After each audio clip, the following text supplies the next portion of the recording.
Hello, Carm Capriato here, and also Scott Shotton is here for round 2. Hey, listen, I'm curious what it takes to create top training for the aftermarket. There are many options on what it takes to build the trainers of tomorrow and how classes are put together. Scott shares his perspective and so much more, and I guarantee you'll learn maybe 2 new things. To build to the point where every case study, and this is the hardest part, is plugging the case studies in the correct order. Saying, hey, you know what? Here, this one builds on this one, builds on this one. So if you follow along, you will get some of the more advanced information. You might not grasp it 100% yet, but it is all built on what we covered earlier.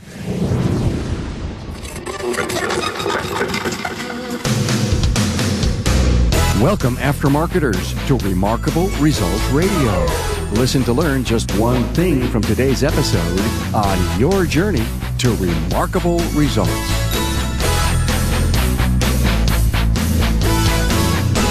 Hi, friends. Carm Capriato, the Automotive Aftermarket Podcast guy, and the creator of Remarkable Results Radio, the Town Hall Academy, For the Record podcasts, and the informational Carmcasts. Now, did you know that Scott Shotton burns the candle at many ends, from being a post-secondary instructor, mobile diag tech, and industry trainer? Each of those careers requires a lot of work, and they each contribute to what Scott brings to the aftermarket. More to come here on the Aftermarket's premier podcast. I want to take just 10 seconds to thank Napa for sponsoring Remarkable Results Radio. I want to thank them for having faith in the content we provide, and they sure help put food on the table. It sure goes without saying that I'm proud to partner with Napa Auto Care and the upcoming 2020 Napa Expo. Now join Napa in Las Vegas, April 6th through 9th, 2020, and discover the latest news and industry information. Please mark your calendars and plan to be there. Enrollment has begun. Contact your Napa store to find out more. I hope to see you in Las Vegas. Hey, do you know that not many aftermarket professionals know about podcasts? Well, I'm going to go on a crusade to help our industry appreciate them, and especially this one. Now, I know for sure millennials are all about podcasts, but they may not know that the industry's premier podcast of the last 4 years and 600 episodes thick even exists. Help me get the word out. Share this with your friends, and more to come on my crusade. Okay, Scott Shotton has over 25 years of technical experience in automotive repair shops. As the owner of the Driveability Guys, Scott performs mobile diagnostics and reprogramming for local repair shops. On his second interview with me, I wanted to know how he builds classes and get some great advice on development and the building of our future trainers. Scott says that case studies and timely trending topics are the rule. A trainer must have that distinct style and unique flavor to keep things interesting, like incorporating your own personality. And we do have some excellent young trainers making their mark on the industry, so proud to have them. You always get a great dose of reality. Scott Shotton's insightful talk starts now. Hey, a warm welcome to Scott Shotton from the Driveability Guys. Hey, Scott. Hey, how are you? I'm great. Thanks for coming back for round 2. It was a great episode you and I did a while back, and of course you were with us at Vision, and that great panel we did. Man, I'll tell you, that was just so great, and thanks for helping pull that together. Maybe we can talk about that a little later. But you know, you're here because you do so many things. In not only do you have the Driveability Guys and you're teaching and you're training and you're building and developing classes, you're also an instructor in post-secondary. Correct. High fives, kudos. So proud to be able to interview instructors that are teaching the kids in post-secondary. When you think about the classes of kids that are coming in today, Scott, what are you seeing? Well, we talked about this in a previous podcast where they're green, obviously.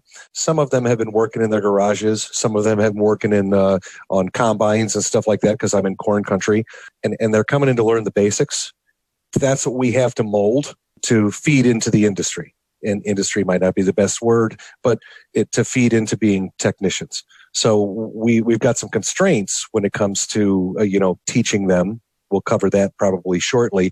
But when they come in, some of them know nothing, absolutely nothing. It's not their fault. They just want to come and learn a trade they think they're going to be happy with. And other ones come in because they've got some experience, granted, not the most high-tech experience, tweaking a carburetor, doing, whatever on the old cars with dad in the garage, that kind of thing. So we get a mix.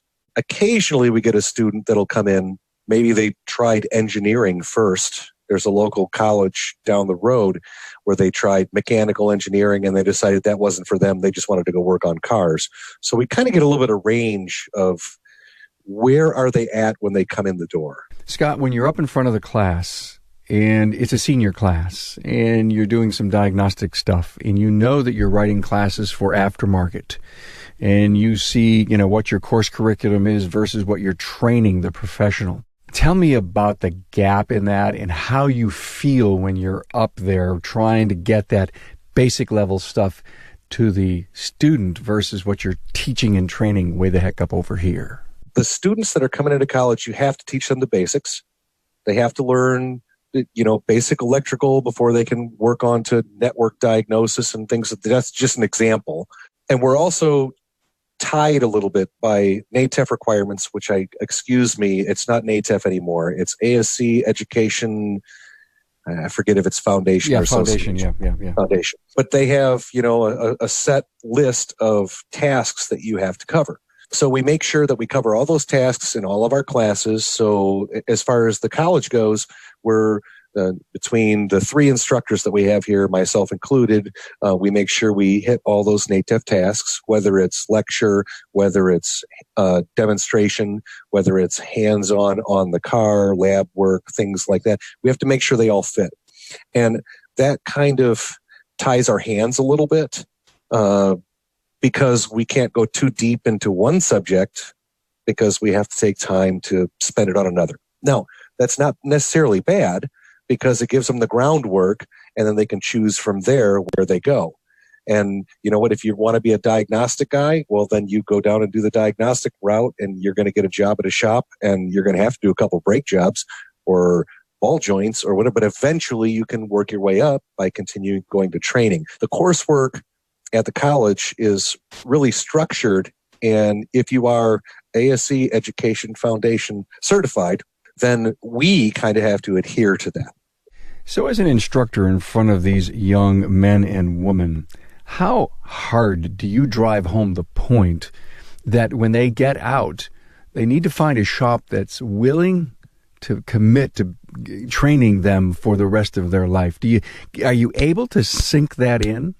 We just changed our curriculum here at the college last year. I'm usually teaching the high-tech electrical diagnostic classes, and now I'm teaching an orientation class, which is a class that everyone takes when they first come in to the program. And I do spend a lot of time on talking about training, talking about where can you get it from things like NAPA, Standard Motor Products, Vision, or going elsewhere. And I use the analogy that when I was a kid, my mother was a nurse for 50 years, and she would occasionally have to go to like update training, for a new medicine or a new EKG technique or something along those lines. And I didn't understand it when I was a kid. I was 12 years old, and mom's not going to be home today. She's going to a class. Like I just listened to a podcast about professionalism that you did not too horribly long ago. And that it made me think about that. Like, if you're going to be a professional, you're going to keep going back and doing the training. And that training is a little bit different than the training that you get at the college level, especially the first 2 years. So the new frontier is always changing, it seems to me.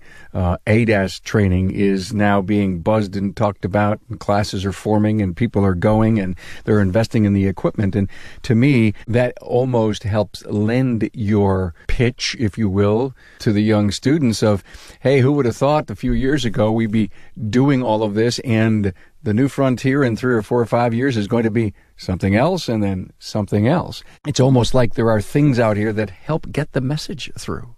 I'm guilty of pushing my students too far. And I don't know that I should be doing it, but I am.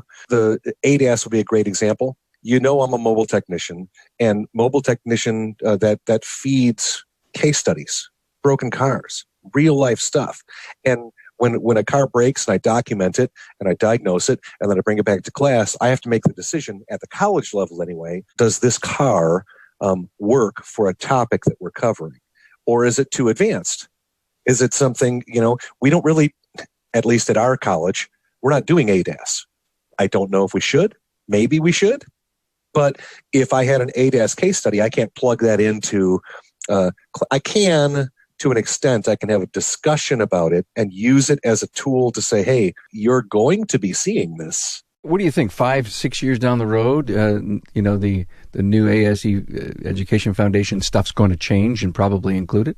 It constantly changes. I'll give you a great example. I'm not a transmission guy, but the transmission requirements used to be this big long list from NATEF.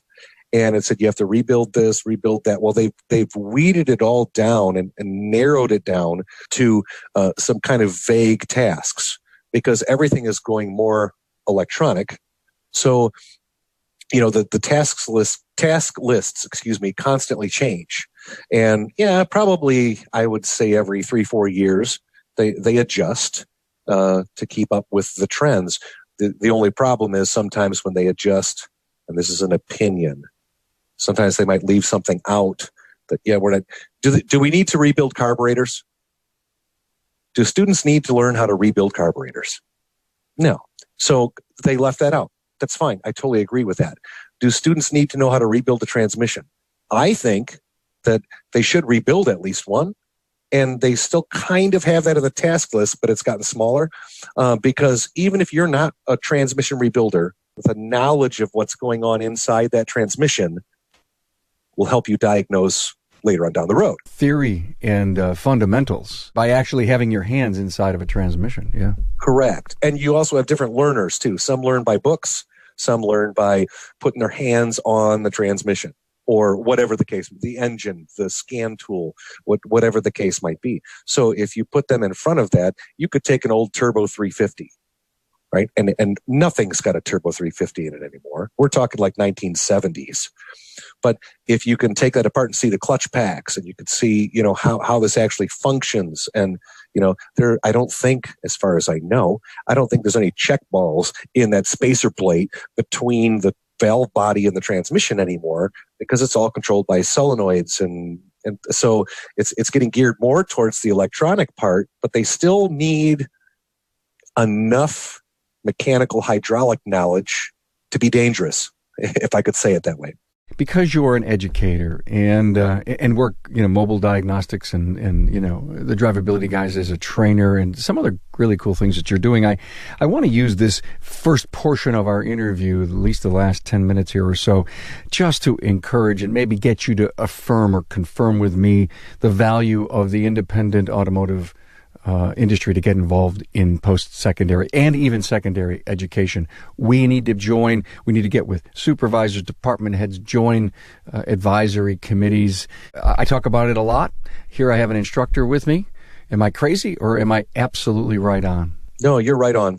The administration of a college, I'm not going to say my college or any other college, the administration of a college looks at certain things, and if the community gets involved, meaning our industry community gets involved and says, hey, we need this. You participate in an advisory board and you say, hey, we need to cover this particular subject. We need training on this type of equipment. Then the administration kind of listens. There's a disconnect between the administration and our program, okay, because they don't understand our program.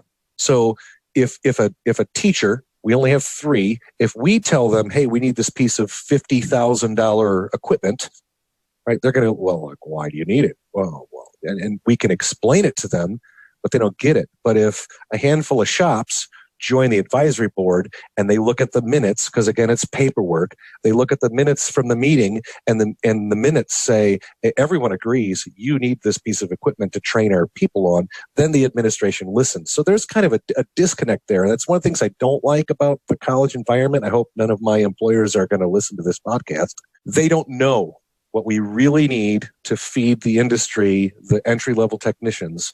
And if they take it on the word of 3 teachers as opposed to 15 people on an advisory board.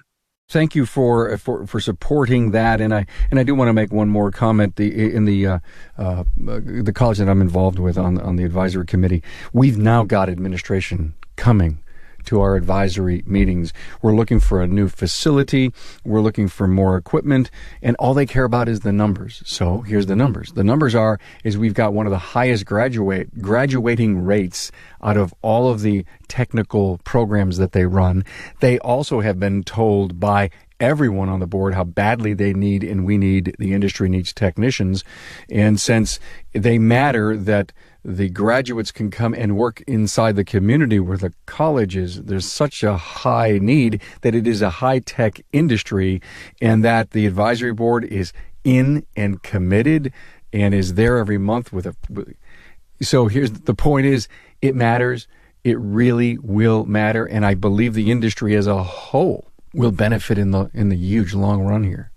Agreed. And kudos to you for getting your administration to come to your meetings, because for many years we didn't have administration. Every once in a while one would show up, but I have noticed that when the administrators show up, whether it's deans or whoever it is, when they show up and they get to see that firsthand, the community and the automotive community involvement with the instructors, and they get to hear those comments.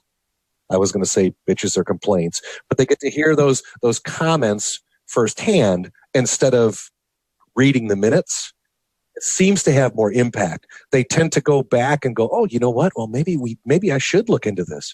What Scott told me, I didn't really think about it, but since Bill from this particular shop said it and everyone in the room agreed, all of a sudden now it has more weight. You're an insider, not an outsider. And if you were an outsider, your voice would have more weight. But anyway, I digress. Hey, it's Carm here. Today, I have a special message for Napa Auto Care Centers who are looking to take the next step in growing their business and partnership. Now, if you're ready to strive and take it to the next level, Napa invites you to consider Gold Certification.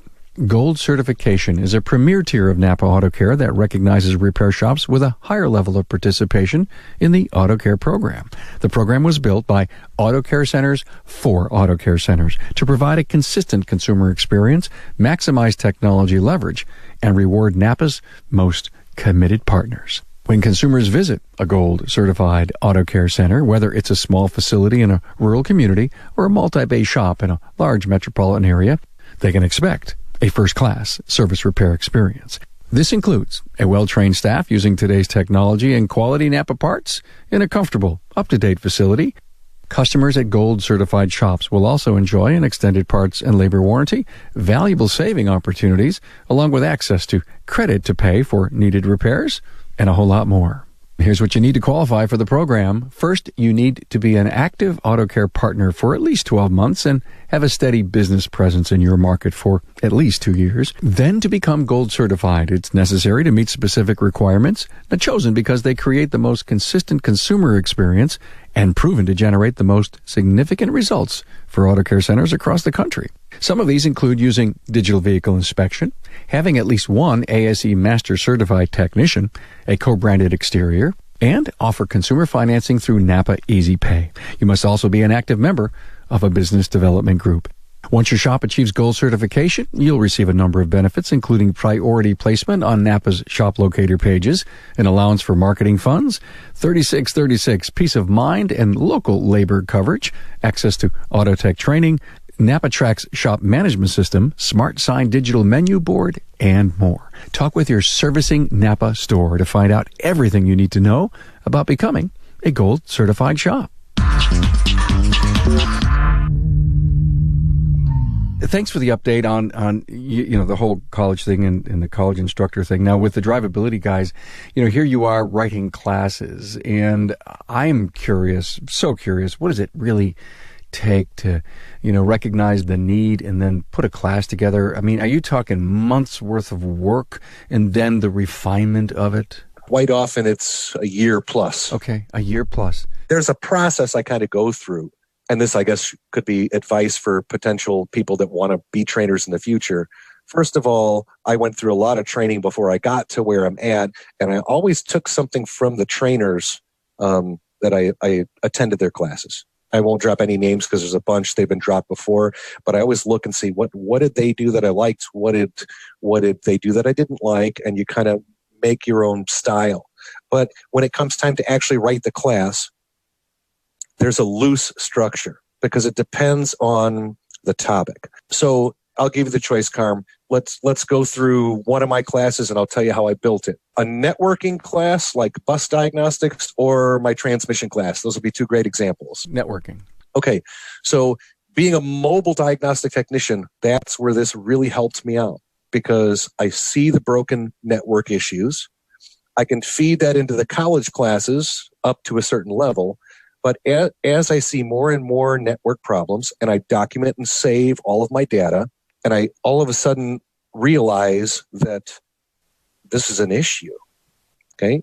Very much like you probably do with choosing your podcast topics. You go, hey, you know what? This is an issue we should talk about because it's going on. Yeah, trending. Trending. Okay, good word for it. So I'll go through and I'll go, all right, I got 20, 30 cars that had network issues. They all might be completely different. Then I'll go, all right, cool. This is worthy of a class because they're obviously problem cars for the shops. I'll put together a class. And the way I put together the class is I usually just on a notepad, I scribble down a rough outline and I start with a little basic theory. And then I start to hit the points that I want to hit from easiest to hardest or basic to advanced or however you'd like to word it. And then I take my case studies and I plug them in. So I go, all right, cool. This one was a real easy one that, for example, just required a reprogramming. Okay, cool. We'll plug that one in the beginning. This one had one module that was dead. So what do? We check powers, grounds, and the ability to communicate. Let me understand. If we're going to do a networking class, and because you're a mobile diagnostician, which brings probably the biggest value to training, and you say in the back of my mind is networking, you say it's a year. So while you're out doing your thing and you're working with people in the industry, you say, it's a piece of my class. So you slow down a bit so that you don't miss the way to document it in all the things that you did because you really want to build your case study. So when you bring it to class, you may never have a chance again to duplicate the issue, but yet that issue is being duplicated thousands of times around the country. Maybe not in your world, but in the industry.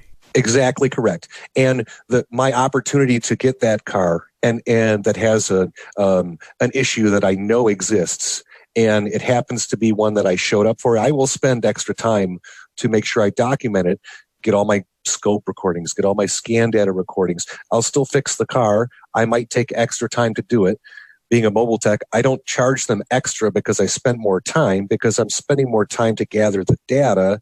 That's not their fault, right? I know what's wrong with the car after 20 minutes, but I might spend an hour on the car making sure I gather the data so I can plug it into a class. The other part of that makes it kind of a pain in the butt is at the college level, you're covering the basics, preparing them to move forward. At the independent, the aftermarket level for a Vision, a Tech Expo, an ATE in Seattle, or whatever the case, you might be in a room with 200 people and you have no clue what level they're at. You might have people in there that are still in community college in their first year, and you might have people that are well-versed. I've had mobile technicians, friends of mine, come and sit in my classes. And so you got this huge gap. So one of the reasons I lay the class out from basic to advanced is, all right, so the very green person comes in, they're going to get some stuff from the beginning of the class, and the really advanced tech might not initially. We move forward, we plug in case studies, they get harder as we go, and by the time we're done at the end of class, I may have lost, maybe, some of the really green techs, but I've gained the interest from the more advanced techs. So what I try to do is, with a very logical process, cover all the levels to some extent. So I'm a green guy. I've gone through a 3-hour class of yours. I come up at the end and I say to you, well, Scott, this was really great, but after the first hour, you lost me. What would you say to him? First of all, I don't think I've had that happen. Good. Okay. It might also be because maybe they didn't have the guts to come up and say something like that. I try to to build to the point where every case study, and this is the hardest part, is plugging the case studies in the correct order. Saying, hey, you know what? Here, this one builds on this one, builds on this one. So if you follow along, you will get some of the more advanced information. You might not grasp it 100% yet, but it is all built on what we covered earlier in the class. Should the class have been broken up, though, into, a basic and an advanced? Or are you're just, every trainer is willing to accept the fallout in the beginning and the fallout at the end. Is that part of how training works? There's a problem with using the word basic. If I taught a basic electrical class, for example, right, no one's going to show. You have to disguise it. Yeah, basic electricity for the advanced technician. Or maybe something like using wiring diagrams as a roadmap to diagnose electrical issues effectively. I mean, that's a long title, right? But really, if that was the class title, it's mostly basic electrical. But it never says basic electrical in there. And you could use the same theory I'm talking about, or the process I'm talking about, where we start out with some basic ones and move farther forward into some more advanced ones. Do our really good, and I'm putting air quotes up here, technicians, do they understand that maybe for the first hour of your class, they've been there and done that, and they're waiting for the meat at the end? Is that a given? I think, and I'm going to make an assumption here, which is not really great to do, to assume things. I've been doing this for a long time, and I get a lot of students that come back repeatedly. So repeat customers, right? And I think they understand that, hey, you know what? We're going to start out a little bit slow, and we're going to build. So your statement might be true. That, hey, you know what? Scott's class is going to start out kind of basic, but we're going to get into some meat here pretty soon. And again, the broken cars is my favorite part of it. That was my favorite part when I was a student as well. Let's see the broken car. How did you diagnose this car, right? So we're going to get there. The student who is at whatever level they're at and they're in your class, they are guaranteed, no matter what level of competence they are, they're going to learn something. For sure. But they got to invest the time. They got to hang in there. They're going to get their money's worth one way or the other. If it's not affirming something that they've done or that they already know and saying, great. Because if you learn something for the second or even third time, it now becomes constitution inside of you. I mean, you could rapidly, go to that, if you will, solution. I love to learn things multiple times because, yeah, that's right. I remember I learned that 2 years ago. Thanks for opening my mind and bringing it back to me. That's got to be a huge value there. Yeah, and I also agree. You just said it. You took a class, and 2 years later, you take a class on the same topic again. Let's go back to basic electrical. That's another great example. You can have an instructor, whether it's the college level or independent, whatever the case, and take a basic electrical class, and you'll get something out of it. But there will be gaps. There'll be things you don't quite get. Then you go see another basic electrical class from a different instructor, and they present it differently. You go, oh, now what instructor A told me makes more sense because of the way instructor B explained it or presented it or did a hands-on demonstration. So I still will attend a basic electrical class because I get something out of every class I go to. And that's something, again, bringing the training back into it. You got to continually do it. I love what you just said because it reminds me of the style of training that every instructor has. And sometimes they can get through to people because of the style that they use, the format that they teach in. Great stuff. Now, look at you write a class. You obviously start giving it and it gets life. Though, that class has a shelf life, right? And you ultimately probably have to update them or tweak them and change them? Correct. I will agree with that as well. I got a couple classes that have, for some reason, lived for like 15 years. A popular class, some scan data classes and stuff like that. And that basic, I use the word basic, sorry.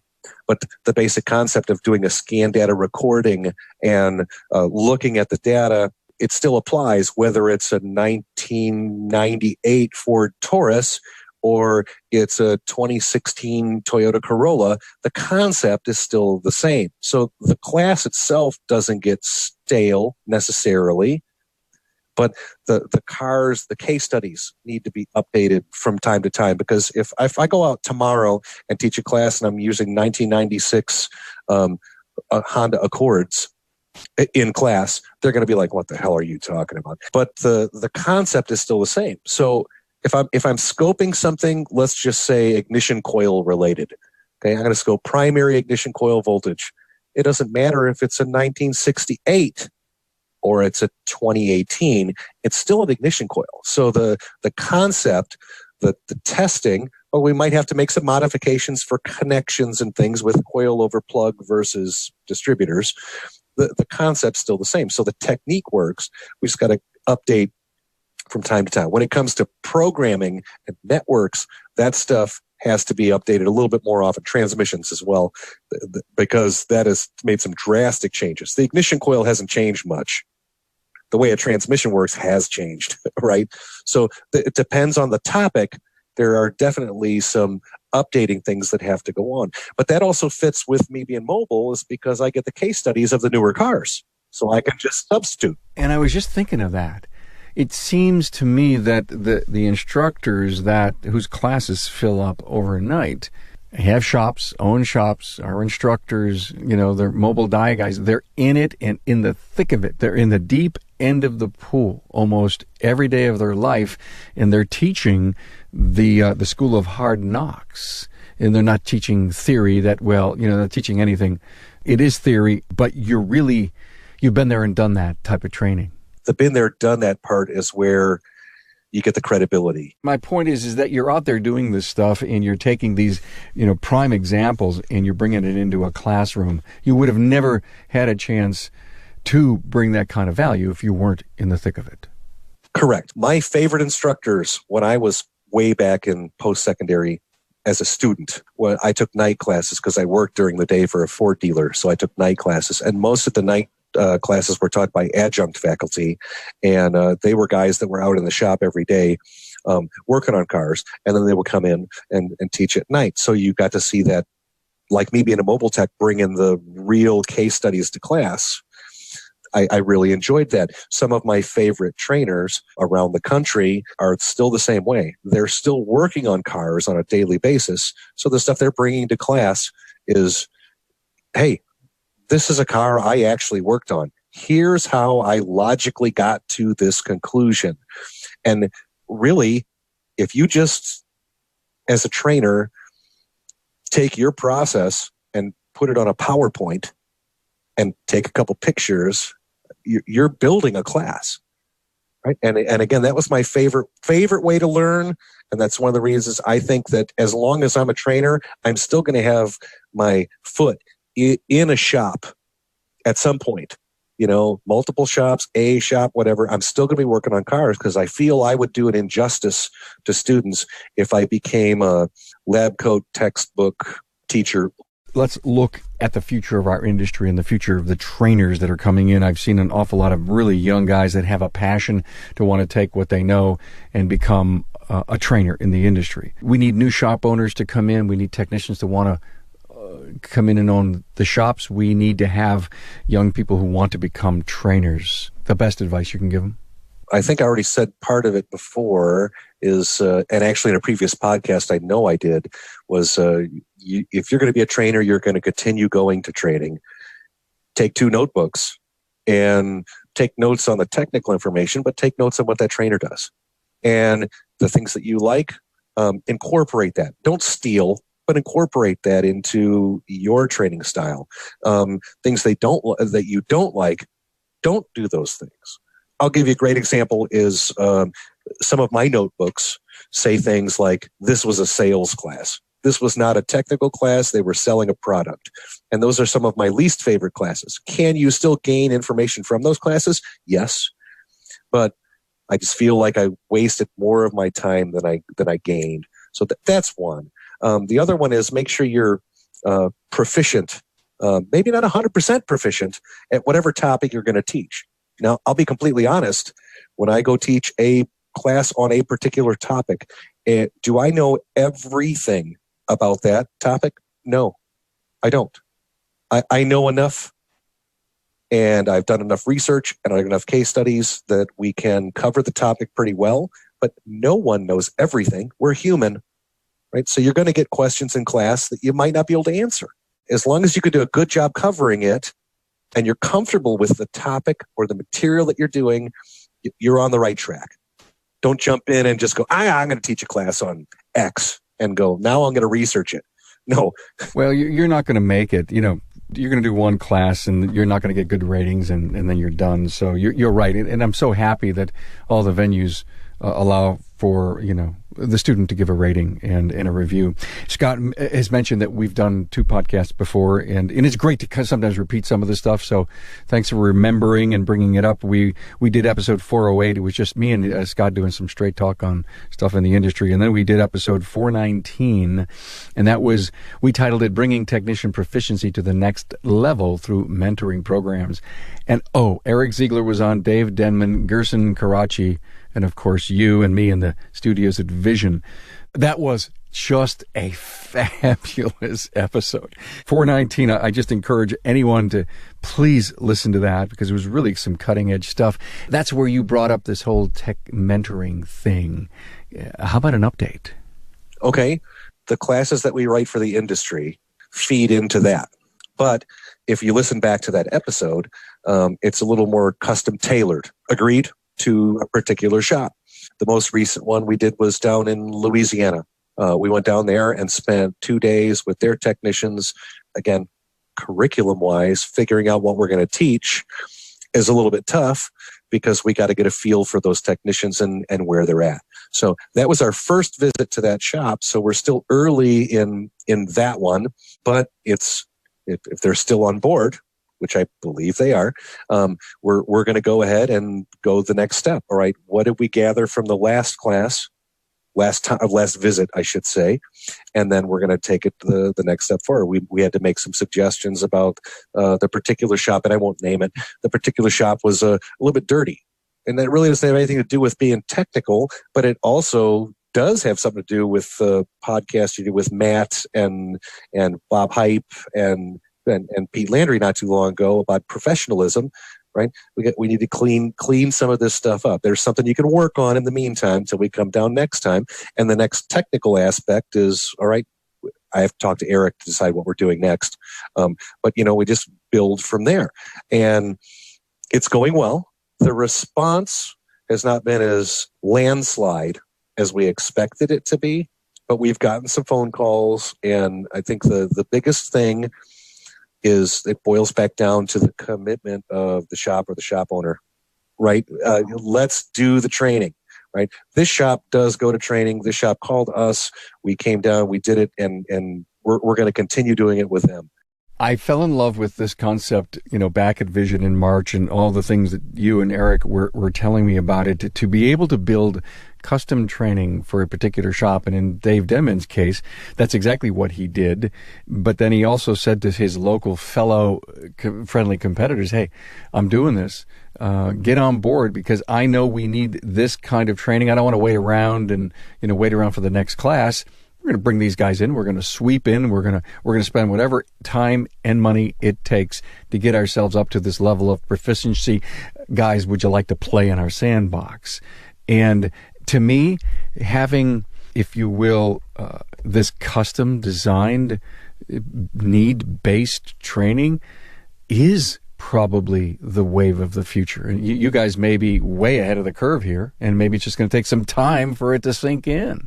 I hope so. And you use the word sandbox, kind of working on a couple things now. But if one shop calls us, says, hey, we want to do this, they're the sandbox, okay? And then we're going to bring the other shops into that sandbox. That can help alleviate the costs. I mean, you have to pay us for airfare and hotels and stuff. Obviously, if we're going all over the country, I mean, that's kind of a given. It's an expense. I'm sorry, as Dave Denman would say, an investment, not an expense, right? So might as well, if we're going to be down there for 2-3 days and we're going to do a classroom thing, does it have to be your 6 guys or can it be 30 guys? If it's 30 guys, invite all the people around to come in and learn and alleviate some of the cost. I think I gotta call Dave and have him come on and do a really short podcast and see how well this is working for him. I cannot see why it wouldn't be. And he's just a great guy. I know he'd lay it up very, very straight. Can I ask you a fun question? You're up in front of a class. How do you deal with hecklers? Well, let me share a story first. Now that I think about it, I was at a conference, which will remain nameless. The layout was kind of goofy, and one guy brought in a cooler full of beer and was drinking during class. That's a warning sign. Yeah, well, when I get initially, it wasn't that bad, but when I get going, I get focused on the material, and I talk to everyone in class. And this is one of my faults. I tend to gravitate towards people that are asking good questions because it contributes to the entire class. So I have a conversation. If I have to repeat the question so that students in the room can hear it, that's fine. So I kind of, in a way, ignore the people that are talking back and forth with each other quietly and things like that. But this guy, by the time I guess it was a 3 or 4 hour class, by the time it was near the end, I was trying to explain something with fuel trims, and he wasn't grasping it. And I realized there were 14 empty beer bottles on his table. That one was a little bit rough. But so my suggestion to students is don't come to class and drink 14 bottles of beer. I can't even imagine you would have even let the class go forward. Why is that? I tried again. He was drunk at that point. I tried to shut him down. That was a rough one. And the technique I'm about to share doesn't work in that situation. So that was probably my worst situation. I don't know if you call that a heckler, but that was probably my worst situation. But couldn't you have gone to the person who pulled this thing off, the sponsor of the training, and say, you got to fix this? They heard about it afterwards, and they were extremely angry. And if they would have known it was going on, they probably would have drug him out. If I would have stopped the class and dealt with it, then the rest of the students, it's a tough call. Hindsight's 20/20. To answer your question really is to deal with a heckler meaning to me, someone who's asking a question that's unrelated, someone who is pushing an issue too far and you need to move forward with the topic, things of that nature. I don't want to say you get hecklers like someone's in the back room making fun of you, but right, someone that's disrupting the flow of the class. Let's put it that way. All right. I did this on accident. I think it was an AV Auto Value Tech Expo in Grand Rapids, probably 15 years ago. And it came to me. I walked down the aisle to the student. I handed him a business card. And in front of the class, I said, you know what? I don't have an answer to that question, but here's my card. Email me the question and I will find out the answer and get back to you. And ever since then, that's my fallback. Yeah, it sounds honorable. It sounds like the right thing to do. Just, yeah. And what they do is they stop. You can continue with class. And do you want to know how many times I've handed out business cards? I don't know. Do you want to know how many times people have actually emailed me the question? 0. Never emailed it. They wanted to be heard. And it's the honorable way. Listen, and in fact, being able to say, I don't know, let me get you an answer, is one of the best things you could probably do as a trainer. I start many of my classes that way because one of my pet peeves is a trainer that, I'm going to swear here, a trainer that bullshits his way through an answer or a question, right? Oh, it works this way. No, it doesn't really work that way. And if they start talking and complaining about it, so I vow never to do that. So if a student asks me a question and I don't know the answer, I will either bring it up for discussion in the group because someone might know the answer, or straightforward admit I don't know the answer, or give them my card. Say, we'll find it. I learned a lot. It was a great second interview. I think we went to places we didn't in some of the previous. And even if we covered some things, and we do a repeat, some people are always learning and signing onto the show brand new. And so they may be inspired now that they've heard what you said to go back and check out episode 408 and 419. Thank you so much, Scott Shotton, the Driveability Guys. Appreciate you being here, man. Thanks for having me, Carm. Thanks for being on board to listen and learn from the premier automotive aftermarket podcast. Until next time.